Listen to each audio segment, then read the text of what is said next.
رامي، ليه حاسة هيك إنه في شيء بحب بحياتك، إعجاب؟ والله كتير بعيد أنا.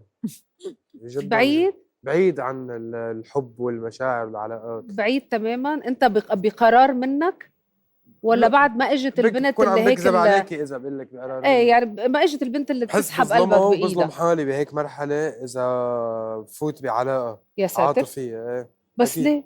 لأنه أنا إذا بقيس حياتي على الأرض، أنا مثلا سنة 25 اللي ودعناها، آه، يمكن 4 أو 5 شهور منهم أنا ما بعرف بأي بلد وبأي أوتيل عم نام، وأنا بكرة شو عندي، وأنا يوم على التي في ويوم بحفلة.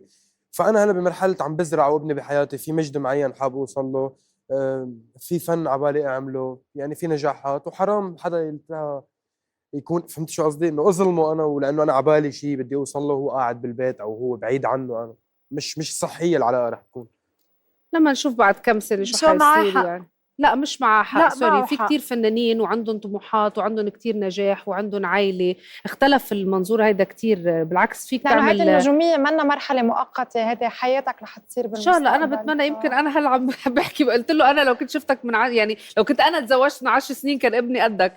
فانا يمكن انا هلا جاي على بالي خلص بدي زوج وما بعرف كيف لا يعني. بس ان شاء أنا الله الله يبعث لك. انا بقول لانه هي بمرحله انه انت وعم تزرعي بحياتك، او انا وعم اسس قواعد حياتي بعمر ال 23 سنه. ايه. كثير مختلفه العمليه ما بين ما انا حققت الاستقرار الفني، حققت الاستقرار الاجتماعي، انا استقريت بهي البلد، انا بيتي هون، أنا انا كتير معه بصراحة. هو رامي، ليه حاسة هيك انه في شيء بحب بحياتك، اعجاب؟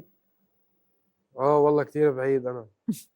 جدا بعيد؟ بعيد عن الحب والمشاعر والعلاقات. بعيد تماما. انت بقرار منك، ولا لا، بعد ما اجت البنت بكون اللي عم هيك بكذب عليكي اذا بقول لك بقرار ايه مني. يعني ما اجت البنت اللي بحس بتسحب قلبك بظلمها وبظلم بإيدها؟ حالي بهيك مرحلة إذا بفوت بعلاقة يا ساتر. عاطفية. إيه بس أكيد. ليه؟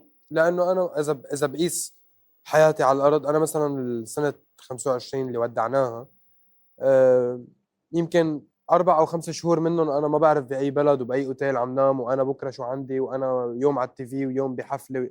فأنا هلا بمرحلة عم بزرع وابني بحياتي، في مجد معين حاب أوصل له، في فن عبالي أعمله، يعني في نجاحات، وحرام حدا يلتها يكون، فهمت شو قصدي؟ إنه أظلمه أنا ولأنه أنا عبالي شيء بدي أوصل له وهو قاعد بالبيت أو هو بعيد عنه. أنا مش صحية العلاقة رح تكون.